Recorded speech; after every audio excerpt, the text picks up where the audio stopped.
Қыздар қараңдар, біздің Әлия бір жігітпен танысыпты деп, есіктен айқайлай кірген Құндыз терезеге қарай жүгірді. Біз де орнымыздан өре түрегелдік. Жапа тармағай бір-бірімізді итермелей сығылысып, бөлменің жалғыз терезесіне жабыстық. Төменде жатақхананың артындағы қос ағаштың түбінде, курсымыздағы ең үндемес, биылғы құрбымыз Әлия, жанындағы милиция формасын киген ұзын бойлы сымбатты жігітке күлімсірей қарап әлденен айтуда. Біз алғашқы әсерден есімізді жиып, мәссаған, мынау шын Әлия ма? Пәлесін қара, мүмкін ол әлденені бүлдіріп, ана милиционер тұтқындауға келген шығар. Иә дегенің, милиционерді Әлия тұтқындап алған сияқты ғой тұрыстарына қарасаң. Үндемегеннен үйдей бәле шығады деген рас екен-ау деп шуласа бастадық. Расында ешкім Әлиядан мұндайды күтпеген болатын. Өйткені артық сөзі жоқ, ұяң, кісі бетіне тіке қарамайтын ауылдың момын қыз екендігі былай тұрсын. Бет әлпеті де қызғарлық емес. Кәдімгі пұшық мұрын, қысық көз қарапайым қара қыздан бүгінгі күнге дейін жігіт туралы бір ауыз сөз естімегенбіз. Кешкілік сабақтан қолымыз босағанда басымыз қосылып, әңгіме дүкен құрып, тақырыпты неден бастасақ та, ақырында жігіттерге ауысып кеткенін сезбей қалатынбыз. Әркім өз қиялындағы болашақ ханзадасының қандай болатындығы, қалай жолығып танысатындығы жайлы армандармен бөлісіп, кейбіреу алғашқы махаббаттары туралы сыр шерткенде, Әлия қызара бөртіп үнсіз тыңдайтын. Студенттік өмірдің 3-ші жылын аяқ бассақ та, арамызда ешкімнің тұрақты кездесіп жүрген жігіті жоқ болатын. Анда-санда би кештеріне барып танысқан жігіттермен есіміз кете армансыз билеп, қоштасарда сау болдан аспай бұрылып жүре беретінбіз. Бәріміздің ойымыз, оқуымызды бітіріп, қолымызға диплом алсақ, бәрібір алатын мамандығымыз технолог, жұмысты қаладан іздейміз, жігіт те табылар дейтінбіз. Сөйтіп жүргенде Әлияның мына қылығы шынымен де бізді таң қалдырды. Оның жатақханаға кіруін шыдамсыздана күттік. Күткенімізді қайтейік. Әлия жұмған аузын ашпастан, қойған сұрақтарымызға жауап бермей, шешініп төсегіне құлай кетті. Әттең, мына қыздай, қалай іші жарылмай шыдап ұйқыға кетеді екен. Кім бұл? Қалай танысып жүр? Тек 2-3 күннен кейін ғана милиционер жігіт туралы біраз мағлұмат алып, көңіліміз жайланды. Әлияның алыстағы ауылдан әпкесі 3 жасар қызымен қыдырып, туыстарының үйіне келіпті. Кішкене жиенін қыдыртпаққа Әлия үлкен саябаққа ертіп апарады. Балмұздақтың кезегінде тұрған кезде тынымсыз бүлдіршін жүгіріп ойнап, әп-сәтте көзден таса болады. Айналадағы жұрттан көмек сұрап, айқайлап жиенін шақырып, шарасыздықтан ботадай боздаған Әлия жүгіріп келе жатып, алдынан шыққан милиционерге соғыла жаздап, оны құшақтай кетеді. Қыздың не дегенін алғашында ұқпай қалған ол, істің мән-жайын түсінгенде бірден қолындағы қондырғымен саябақ ішінде кезекшілікте жүрген әріптестеріне хабарласып, тез арада сәбиді тауып әкеледі. Қорыққаннан есі шығып абдыраған Әлия, милиционер жігіттің қайда тұрасың деген сұрағына да мардымды жауап бере алмаған соң, ол көлікпен үйіне жеткізіп салуды жөн көреді. Жол жөнекей танысады. Көз жасын әлде тия алмай отырған қызды жылы сөздермен тыныштандырады. Есімі Ғалым, кәрі әке-шешесімен, үйленбеген 2 ағаларымен бірге үлкен отбасында тұрады. Жастайынан орыстармен араласып, орыс мектебін бітіргендіктен қазақша жетік білмейді. Бірақ қазақтың қарапайым қара торы қызы өзінің шынайылығымен, таза, пәк ұяң мінезімен және әдемі дене бітімімен жігітке ұнап қалған сияқты. Әлияның қолын пішінді бітіміне бәріміз қызығатынбыз. Төп-түзу оқтаудай балтырлары, құмырсқа белі мен дөңгелек бөксесі, кез келген қыздың шіркін, осындай болсам ғой дейтін арман еді. Сол күннен бастап Ғалым жиі келіп, Әлиямен ара қатынасы үзілмейтін болды. Демалыс күндері киноға, би кештеріне бірге барып, біз де Ғалыммен жете танысып білістік. Тек орысша сөйлейтіні болмаса, ақ көңіл, жаны жайсаң, елпек қағып тұратын ол бәріміздің көңілімізден шықты. Бір күні Әлия, қыздар, Ғалым мені үйіне қонаққа шақырды. Ата-анасымен таныстырғысы келеді. Енді қайтемін демесі бар ма? Қайткені несі бар, таныс. Жалғыз бармаймын, қорқамын, ұяламын. Жалғыз емессің, жаныңда Ғалым болады ғой. Жоқ, ол басқа, сендер де бірге жүріңдерші. Бізді шақырған жоқ, ұят емес пе? Мен Ғалымға айтайын, сендерді де шақырсын. Бәрібір жалғыз бармаймын. Сонымен бөлмеде тұратын қалған үшеуміз де бірге еріп баруды ұйғардық. Келіскен уақытта Әлияға құрбылардың арасындағы мерекелерде ғана киілетін ортақ киімдердің ішінен таңдап жүріп, ең әдемі көйлекті кигізіп, қолымыздан келгенше бетін әрлеп, бояп сыртқа шықтық. Жол бойы Әлия бір қызарып, бір бозарып, біресе бармаймын деп сөзінен айнып, бізді әбден әлекке салды. Бармай тұрғандағысы мынау, барғанда не болармыз деп біз де абыржи бастадық. Ғалымның үйі орталықта екен, ауласы кең, ескі болса да үлкен бірнеше бөлмелі. Ақпадан кіре аулаға су себілген, мұнтаздай таза, жағалай гүл егілген. Қонақ бөлмеге кең дастархан жайылған екен. Ғалымның анасы бізді сонда қарсы алып, кезекпен бетімізден сүйіп шықты. Әрқайсымыздың жүзімізге барлай қарап, болашақ келінім қайсың едің дегендей жалтақтай берді.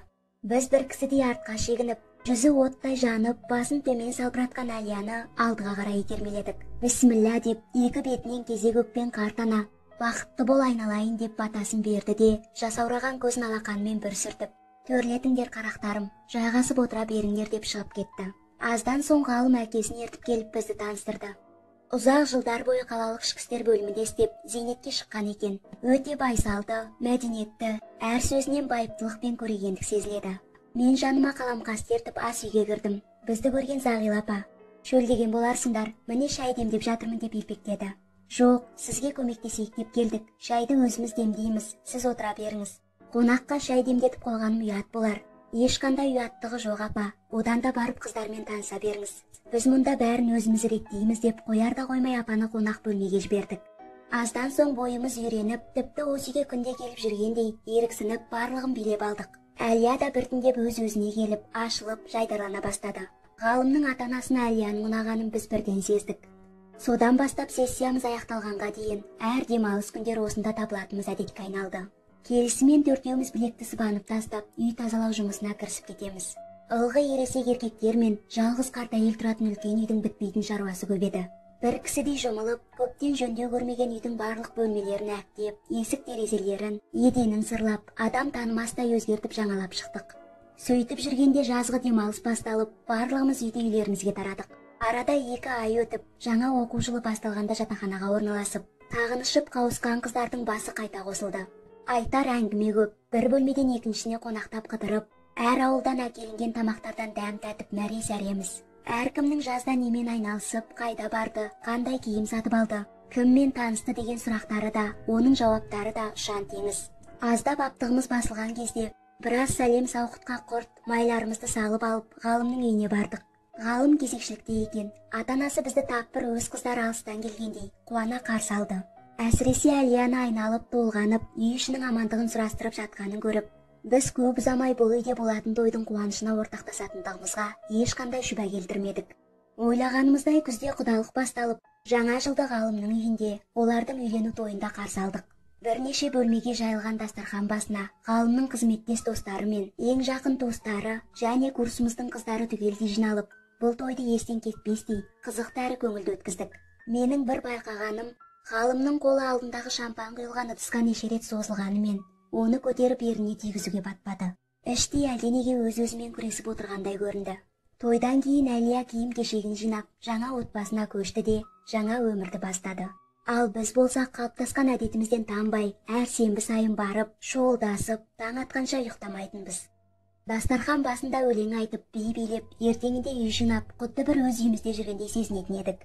Ғалымның ата-анасы да бізді туған қыздарындай еркелетіп, бар дәмдісін алдымызға қойып, Әлиядай құрбымызды келін етіп әкелгенімізге қуаныштарын жасырмай, алғыстарын жаудырумен болды.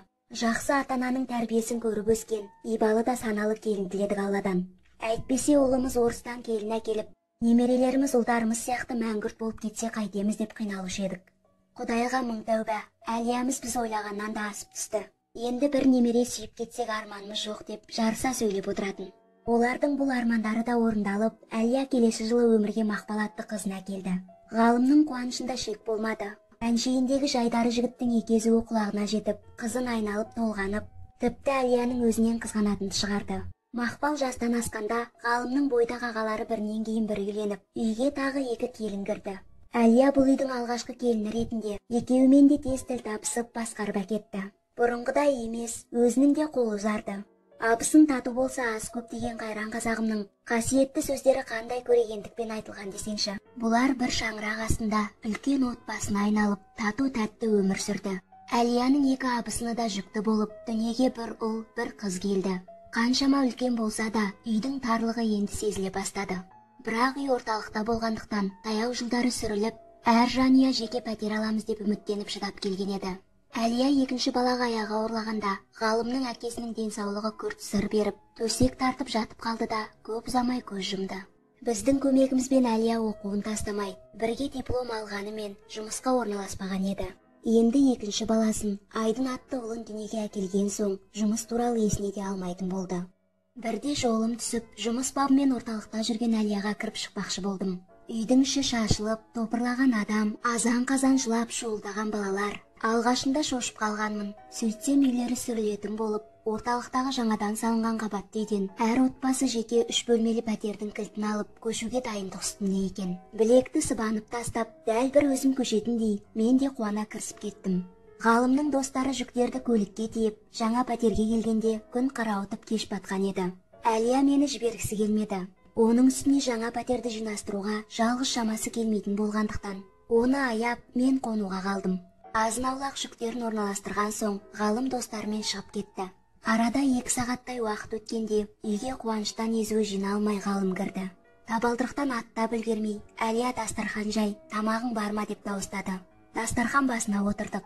Мен сонда ғана ғалымның біршама қызу екенін байқадым. Іштей таң қалсам да сыр бермедім. Оңаша қалғанымызда мен Әлиядан ғалымның ішетінін білмейді екенмін.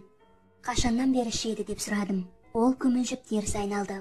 Әкесі өткелі бері, көп емес, аздап достарымен бірге ұрттап жүр. Мен онша сеніңкіремесем де ештеңе демедім. Бір айдан соң олар қаладағы достарымыз бен туыстарының бастарын қосып, қоныс тойын жасады. Ғалым өзінің ең жақын деген, балалық шағынан бірге өскен 2 орыс досын шақырыпты. Дастархан басына отырысымен үшеуі бірігіп, ешкімге назар аудармастан, арақты сілтеп іше бастады. Қонақтар тарқағанда ғалым ес-түсін білмейтіндей мас еді. Менің көңілім қатты бұзылып, үйден жабырқап шықтым. Арада біраз уақыт өтті. Енді тұрмыс құрып, енді 2 жанұяның арасындағы достығымыз бұрынғыдан бетер беки түсті. Жолдасым дәрігер болатын. Сондықтан ол еріксіз Әлияның да жанұялық дәрігеріне айналды. Әлия 4-ші балаға жүкті екендігін айтқанда, мен онымен ашық сөйлесуге бел будым. Өйткені Әлияның қаны 3-ші топтағы резус факторлы. Әр баланы босанған сайын қатты қиналып, көп қан жоғалтатын. Тіпті ес-түссіз жатып, тек дәрігерлердің көмегімен әзер босанатын. Ал ауруханаларда мұндай сирек кездесетін қан тобы бола бермегендіктен, достарымыз жан-жаққа шапқылап, қажетті қан құятын адам іздеп сабылатынбыз. Оның үстіне ғалым соңғы кезде жұмыс орнында бірнеше рет ескерту алып, ақыры сол қуарақтың кесірінен шығып қалған. Әр жұмыстың басын бір шалып, таныстарының көмегімен жаңа жұмысқа орналасқанымен, көп ұзамай одан да кетіп тынатын. Әлия, сен өз ісіңе есеп бере аласың ба? Ғалымның жүрісі мынау, ең болмаса балаларыңның болашағын неге ойламайсың? Сонда сен не демекшісің? Мен балаларым жайлы ойламаймын ба? Солардың болашағын ойлағандықтан бала көтергім келеді. Ертең өскенде бір-біріне қамқор, қысылғанда демеу болатын көп ағайынды болғандарын қалаймын. Оның үстіне ғалымда көп балалы, үлкен отбасы болғанымызды армандайды. Оның дұрыс әрине, бірақ ғалымның не тұрақты жұмысы жоқ, сау жүретін бір күні жоқ. Өзіңнің денсаулығың мынау, әр балаңды өмір мен өлімнің ортасында жатып босанасың. Енеңнің зейнет ақысы мен балаларға алатын тиын-тебеніңмен қалай күндеріңді көрмекшісіңдер. Оған сенің басың ауырмасын. Мен ешкімге алақанымды жайып, көмек сұрап отырған жоқпын. Ғалымға қарсы келе алмаймын. Ол не айтса сол болады. Айтты бітті. Мен де оған қарсы бола алмадым. 4-ші сәби дүниеге келгенде Әлия есін білмеді. Зағила апа күні-түні алақанын жайып, Құдайға жалбарынумен болды. Жолдасым қаладағы ең білікті мамандарды жинап, солардың көмегімен әзер дегенде Әлияның жаны аман қалды. Бірақ дәрігерден қатаң ескерту алды. Өмір сүргің келсе, бұл соңғысы болады. Әсет басқаларда емес, өте нәзік, әлжуаз болып туылды. Сондықтан ба, ғалым бұл ұлын ерекше жақсы көрді. Тіпті қандай мас болып келсе де, жөргектегі Әсетті көргенде есін тез жинап, өзін сау адамдай ұстауға тырысатын. Ұлым, сен әкеңді кешір. Әкеңнің жолы болмайтын нашар адам болғанына сен кінәлі емессің. Бірақ мен сондаймын. Балалар ата-анасын таңдамайды деген сияқты. Ұзын сонар пәлсапасын соғып, түннің бір уағына дейін отыратын. Күн артынан күндер өтіп, олардың балалары өсе берді. Ғалым талай жұмыстың басын шалып, қалада ол істемеген кәсіпорын қалмады. Бірақ ең көп ұзағанда 2 ай істеп, тапқан жалақысын өз сияқты достарымен бөлісіп ішіп, ақыры тағы жұмысынан қуылып тынатын. Әлия үйінің алдындағы дүкенге еден жуушы болып орналасты. Кешкісін бір мезгіл сол жерде отырып, өткен-кеткендерге шекілдеуі темекі сатады. Аз да болса тапқанын қанағат тұтып, нан сүтін алады. Бірде жұмыстан шығысымен сөмкемді дәмді, тәтті тағамдарға толтырып, Әлияға бардым. Ұлдар мені қуана қарсы алып, бірден сөмкеме жабысты. Құрбымның жүзі суылған, тым қуаңқы, қабағы да қатың екен. Аздан соң төргі бөлмеден шашы ұйпа-түйпа, сақал мұрты өскен, аузынан арақ иісі мүңкіген ғалым шығып, менімен амандасты да дастархан басына жайғасты. Айнаш, өмір болса мынау, итшілеп өтіп жатыр. Бірақ мен ризамын. Мақпалым, 3 ұлым бар. басқа маған не керек? Әлия сенің досың, маған ренжулі, түсінемін, сүйемін. Осы бар айтарым. Ғалым, Әлияны балаларыңды сүйсең, оларды бақыт етуге тырыссаңшы. Кім айтты саған олар бақытсыз деп? Әлия ма? Ол мені сүйеді, жанындай сүйеді, сондықтан ол бақытты. Әлия, басым ауырып барады, дүкенге барып келсең қайтеді? Қай бетіммен барамын? Ара қалған қарызым басымдағы шашымнан да көп. Сатушы мені есігінен де қаратпайды. Ал сен қарызға сұрама, сатып ал. Айнаш, екеуің бірігіп мені өлтіргілерің келмесе, бірдеңе десеңші. Ол орнынан әзер тұрды да, қисалаңдап төргі бөлмеге кіріп кетті. Сәлден соң шырқырап жылаған Әсеттің даусы естілді. Мен орнымнан атып тұрдым да, бір орнымда сілейіп қалған Әлияны итеріп қалып тұра жүгірдім. Бөлмеде ешкім көрінбейді, бірақ қыстыға қорсылдап жылаған балалардың даусы естіледі. Еңкейіп қарасам, стол астында бір-біріне тығылып, беттері шоколад пен кірден сатпақ. Көздері қорқыныш пен үрейге толы, екі ұл отыр. Балаларың қайда? Әсет қайда? Ересектеу Айдын балкон жақты нұсқады. Жалма-жан жүгіріп барып, жабық есікті жұлқыладым. Ілгегі салулы. Терезеге үңілсем, өз көзіме өзім сенбей, жан даусыммен айқайлап, әйнекті ұрғыладым. Ғалым, аш есікті, ақымақ болма, аш. Ғалым 3 жасар Әсетті желкесінен біреу қысып ұстаған бойы, балконнан қолын созып, жерге тастап жібергелі дайын тұр. 6-шы қабаттан. Әлия қайдасың? Артыма қарасам, Әлия құп-қу қалпы қабырғаға сүйеніп қалтыраған аяқтарын баса алмай, тіпті қимылдауға шамасы келмей қатып қалған. Есінен танып құлаудың азағы алдында. Одан келер көмектің жоқ екенін білдім де, терезені соққылай бердім. Ғалым, ол сенің сүйікті Әсетің ғой, қорқытпа олай. Жібер Әсетті. Әлия, егер сен қазір келіп басымның ауырғанын тоқтатпасаң, мен ештеңеге қарамаймын, лақтырамын. Әсеттің қаны сенің мойныңда болады. Папа, менің өлгім келмейді. Папа, жібер мені, жалынамын. Мені өлтірмеші.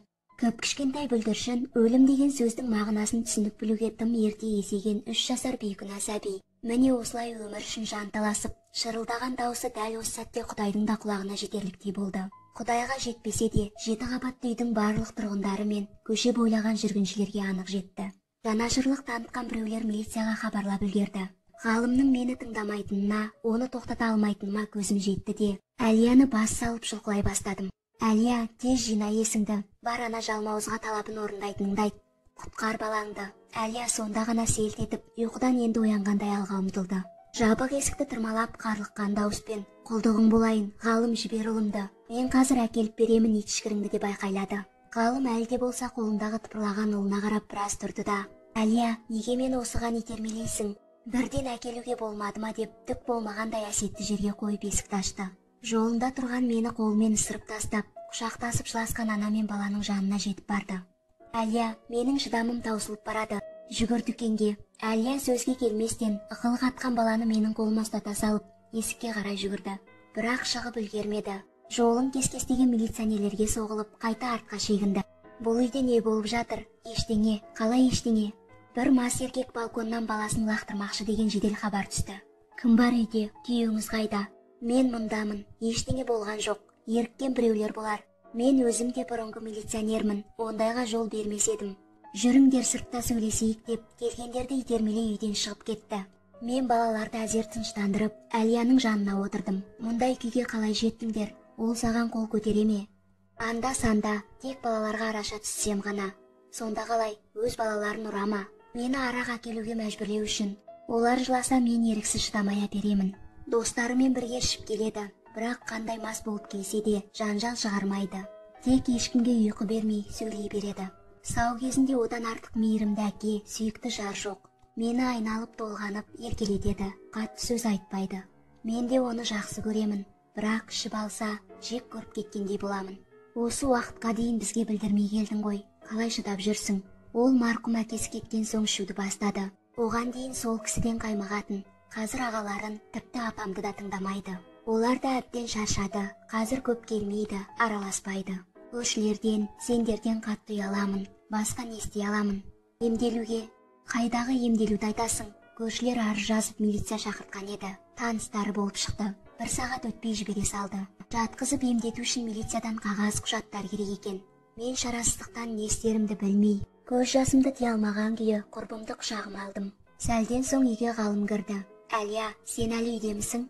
Ғалым, жетер енді, өзіңді қолға ал, қорқытпа балаларыңды. Мақпалың да өсіп келеді, қыз бала ғой, болашағын ойласаңшы. Айнаш, сен араласпа, бұл менің отбасым, менің балаларым, мұнда енді келуші болма. Сен туысым емессің, маған ақыл айтатын деп сөзімді бөліп жіберді. Одан дана құрбың айт, тез менің айтқанымды орындасын, әйтпесе көрдің ғой. Иә ғалым, мен қазір, біраз күте тұр қазір деп, Әлия апыл-құпыл халатын ауыстырмастан есікке ұмтылды. Мен сөмкемді алып, ғалыммен қоштаспастан бірге шықтым да, әмиянымды ақтарып, ішіндегі бар ақшамды Әлияға ұсындым. Ол қолын соза беріп қайта тартып алды. Жоқ Айнаш, рахмет, алмаймын, керегі жоқ. Сен расында енді бізге келмей-ақ қой, күнімізді көрерміз бірдеңе етіп. Ғалым ренжиді. Әлия аласың, тек қалғанын ғалымға көрсетпе, тамақ ал, сау бол деп бұрылып кете бардым.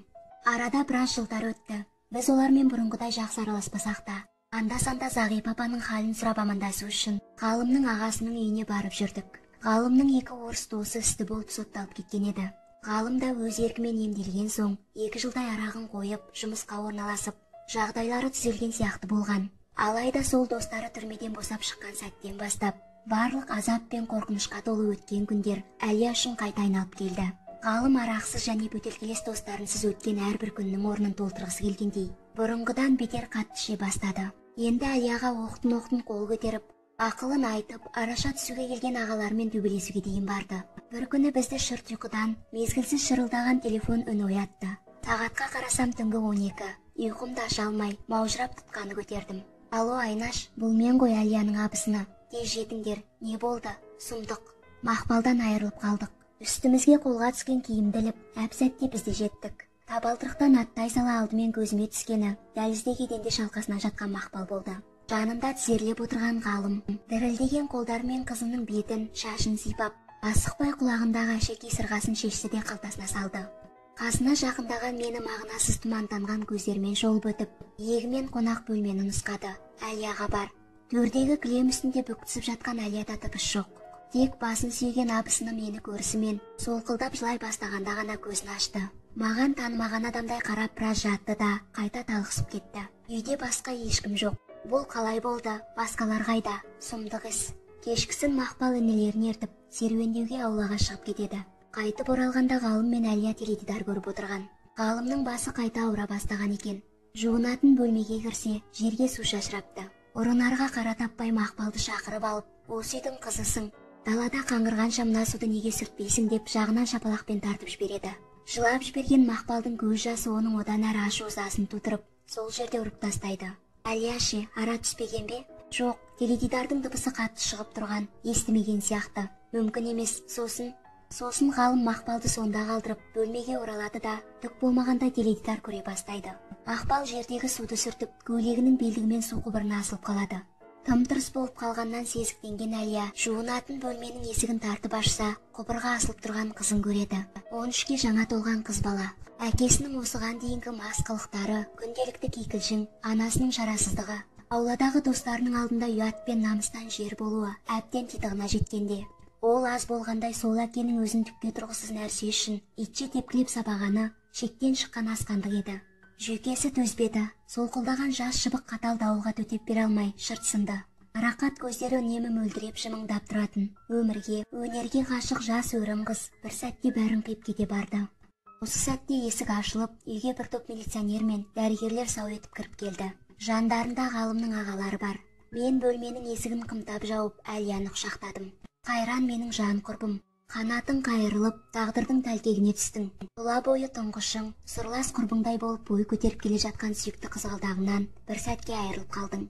Мұны қалай көтерер екенсің? Ол кенет көзін ашты. Төбеге қарап біраз жатты да, Мақпалым қайда? Шақыршы маған деп сыбырлады. Әлия бекем болшы, Мақпал, оған бірдеме болды ма деді. Әлі де мағынасыз көздерін есікке тігіп. Айнаш, ғалым Мақпалды ұрды ма? Ұрма деші, қыз балаға қол көтеруге болмайды деші. Кенет бәрі ойына түскендей есін жинап алып, Мақпал деп шыңғырды. Орнынан тұрмаққа талпынып, құшақтаған мені жанталаса итеріп жіберіп есікке ұмтылды. Бұл кезде Мақпалдың ақ шүберекпен жабылған денесін көтеріп, дәрігерлер шығып бара жатқан еді. Ғалым бірге кетті. Таң ата ол қайтып оралды. Жүзі қуарып, бір түнде қартайып шөгіп кеткен Әлия ғалымды көрісімен тарпа бас салды. Сен өлтірдің, қылмыскер қаншерсің. Ешқашан кешірмеймін сені деп, бет-жүзі демей жұдырықпен төмпештеп, тырнақтарымен оса берді. Ғалымда үн жоқ. Сені түрмеде шірітемін, қаншер. Мен ештеңе істеген жоқпын. Қылмыскер болсам мені бүгін босатар ма еді? Далада достарымен ұрсып келген шығар деді. Қазіргі балалар шыдамсыз ғой. Құдай сенің жазаңды берсін. Тағы сол таныстарың ғой. Иә, сол таныстарым. Олар тұрғанда мені ешкім түрмеге отырғыза алмайды. Әкемнің аруағын сыйлайтындар көп. Мақпалдың аруағы атсын сені. Әлия ары қарай сөйлеуге де, жылауға да шамасы келмей, маған сүйеніп қисая берді. 2 күннен соң бір өліп, бір тірілген Әлияны Мақпалмен мәңгілікке қоштастырып, қаншалықты қимасақ та, оны жер қойнауына бердік. Еркектер мәйітті көтеріп үйден шығарғанда, араларында тек Ғалым болмады. Ол тіпті қызының сүйегін көтеруге де жарамады. Талықсып жатқан Әлия мен Зағила апаға су әкелейін деп ас үйге кірсем, дастархан басына Ғалым мен баяғы 2 орыс досы жайғасыпты. Алдарында бір бөтелке арақ. Мені көре сала: «Айнаш, дастарханға тіске басар қойшы». Достарым Мақпалды еске алуға келді. «Ят қой, құр дастарханда отырмыз» деді Ғалым еш саспастан.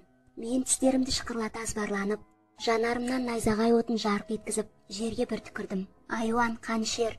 Тарс етіп жабылған есіктің арғы жағынан қарқылдай күлген дауыстарды естігенде, денем мұздап, не болғанымды білмей кеттім. Арада 1 жылдай уақыт өтті. Жұмыста отырғанмын. Алдымдағы телефон безектей жөнелген соң тұтқаны көтердім. Амандасып үлгермедім. «Әләу, Айнашпысың» деген Зағипа апаның даусын бірден таныдым. «Иә апа, мен ғой, амансыз ба?» «Аманмын қалқам, бүйткен амандығым құрсын. Тезірек о дүниеге аттанып, шалымның қасына барсам деймін. Жайшылық па? Қайдан жайшылық болсын? Тез келсең қайтеді жарығым» деп кемсеңдеген апаның даусын естігенде, себебін сұраудың артық екенін түсіндім. Тез жиналып, таксимен Зағила апаға жеттім. Есікті келін ашты. Олар Ғалымдармен көрші, келесі подъезде тұратын еді. Сондықтан Әлияны ұлдармен көргенде еш таң қалмадым. Бірақ Әлияның жүдеу жүзі мен бұлаудай іскен көздері бір келеңсіз жайдан хабар бергендей болды. Зағила апа үнсіз, сұрағымның жауабын көп күттірмеді. «Айнаш қарағым, Ғалымның жағдайын өзің білесің. Міне бүгін 3-ші күн, Әлия бала шағасымен осында. Ғалым бір талайдан бері ес-түсін білмей ішіп, ақыр аяғында бұларды даладағы аязға қарамастан, киімсіз, жалаңаш үйден қуып шығыпты. Мен біраз киім алайын деп барғамын. Үй толы маскүнемдер. Менің көзімше балалардың, Әлияның барлық құжаттарын, неке туралы куәлігін, және мен алайын деп жинастырған киімдерді қолымнан тартып алып, жуынатын бөлмеге үйіп қойып өртеп жіберді. Отты сөндірмекші болып жанталасып едім. Менің қолымды бұрап, үйден сүйреп шығарып тастады. «Міне мынаны қарашы» деп, жеңін ысырып көкпеңбек болған білектерін көрсетіп жылап жіберді. Мен не дерімді де білмедім. «Қалқам, сен Әлияның ең жақын жанашыр досысың. Қуанышын бірге бөлістің. Қысылтаяңда жанынан табылдың. Бүгін де сөзімді екі айтқызбай құстай ұшып келіп отырсың. Ғалымға барып сөйлессең қайтеді? Оған сенің сөзің ғана өтеді. Өйткені сені аузынан тастамай айтып отыратын, қатты сыйлайтын еді. Ақылыңды айтып тоқтат. Ана үйдегі маскүнемдерді бір айламен шығар. Үйді өртеп алса, кесірлері көшелерге тиме деп қорқамын». Бағана лапылдаған отты көргенде зәрем ұшты. «Апау, егер қолымнан келсе бәрін істерем ғой. Ғалым мені де тыңдамайды.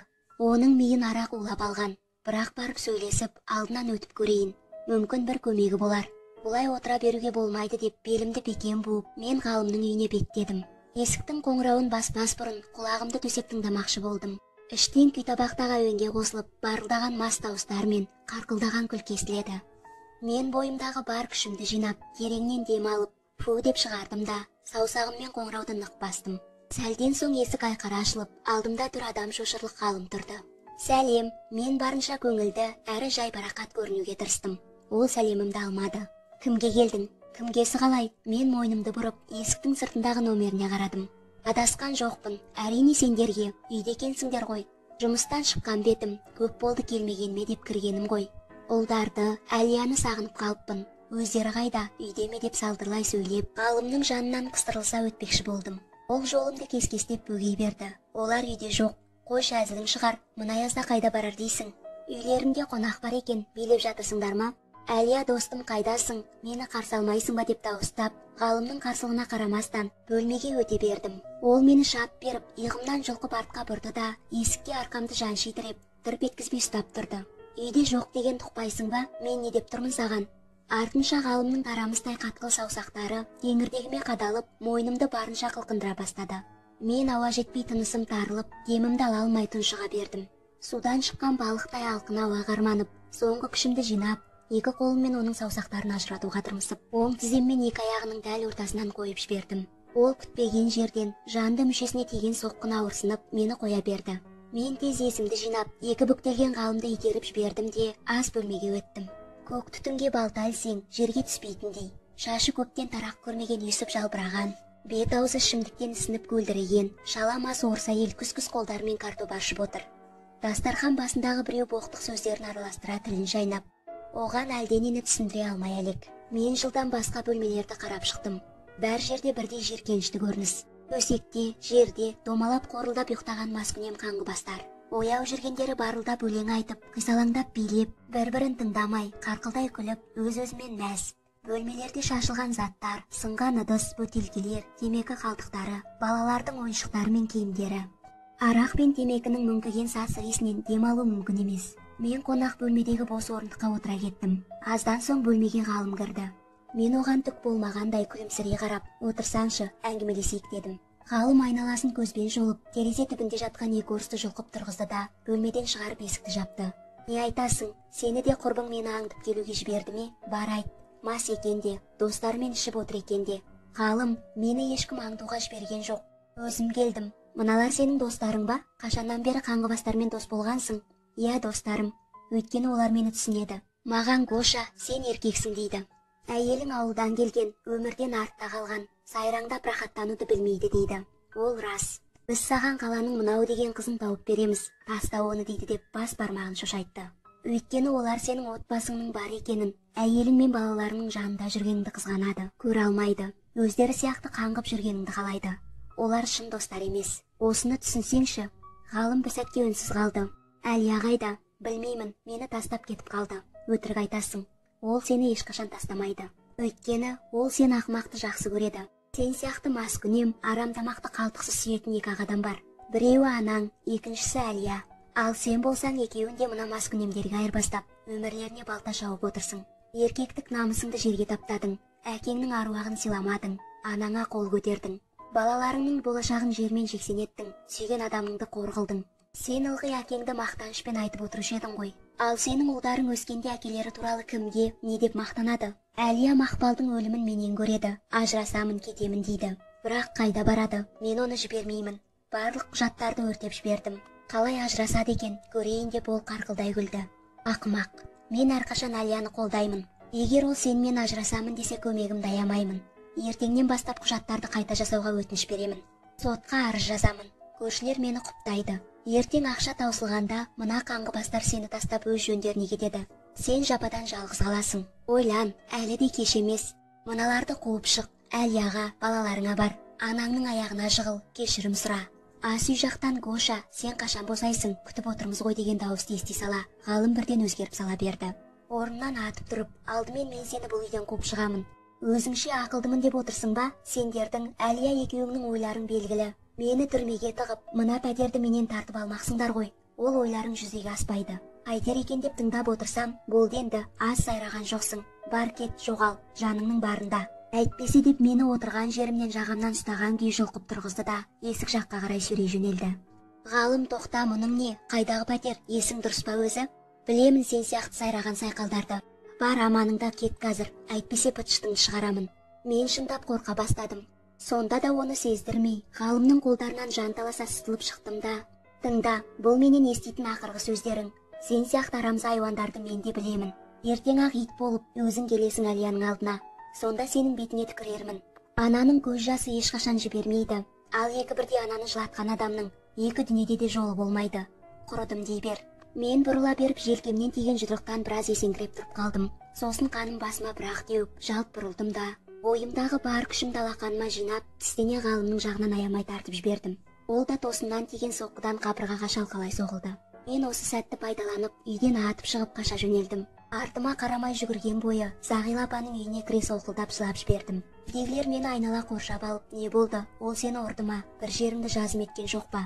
Қай жерің ауырады деп сұрақты жаудырта бастады. Мен жауап беруге шамам келмей, шарасыздық пен ызадан, қорланған намыстан, әрі өзімді қатты аяғандықтан көз жасыма ие бола алмай, тоқтаусыз жылай бердім. Зағила апа қолымнан жетектеп апарып төрге отырғызды. Мен болған жайды ашына баяндап бердім. Уф, қарғайын десем жалғызым, қарғамайын десем жалмауызым деген осы екен. Айнашым-ау, қолыңнан келгенін аямапсың. Ақмақ басым, сені қалай қорықпай сол үйге жібердім екен. Жазым болса қайтер едім. Анасына қол көтерген ол, туған қызының өліміне себепкер болған әкеден басқаға не қайыр? Айналайын, кешіре көр мені деп Зағила апа көз жасын төгіп жіберді. Арада тура бір апта уақыт өткенде үйге іздеп келген ағаларына ғалым есік ашпады. Үйдің іші де тым-тырыс. Қаңғыбас маскүнемдер ішетін арақтары мен жейтін тамақтары таусылған соң-ақ қарасын батырып тарап кеткен. 3 күн бойы терезедегі күні-түні сөнбеген жарықты көрген туыстары бір жамандықты сезгендей есікті бұзып ішке кірген. Үйдің іші адам шыдамайтын қолаңса сасық. Айнала ыбырсыған бос бөтелке, сынған ыдыс, теледидар, шкаф, орындық сияқты үлкен құнды деген заттар мен ыдыстардан ештеңе қалмаған. Сатып, не араққа айырбастап құртқан тәрізді. Ағалары ғалымды жуынатын бөлмеден тапты. Тура осыдан 1 жыл бұрын Мақпал асылып қалған құбырға сүйеніп құлаған күйі жан тапсырыпты. Дәрігерлер жүрегі жарылып кеткен деген шешімге келді. Ғалымды жерлейтін сәтте Әлияның Мақпалым, тұла бойым тұңғышым, арманда кеткен ақ ботам деп сай сүйекті сырқыратып зарлаған даусына жыламаған жан қалмады. Зағила апаның айтқан жоқтауында да ғалымның аты аталмады. Тек ұзақ жылдар бойы сыйласып, отасқан шалын еске алып, оған өзінің соңғы жылдардағы күйініші мен өкінішін қоса айтып шағымданып жатты. Әлияның ұлдары есейіп ер жетті. Әрқайсысы жанұя құрып, анасының көңілінен шығатындай келін түсірді. Бірнеше немере сүйгізді. Бірақ ешқайсы әкелерін еске алып көрмепті. Ал Әсет болса, әлі күнге дейін балконға жалғыз шығуға батылы жетер емес.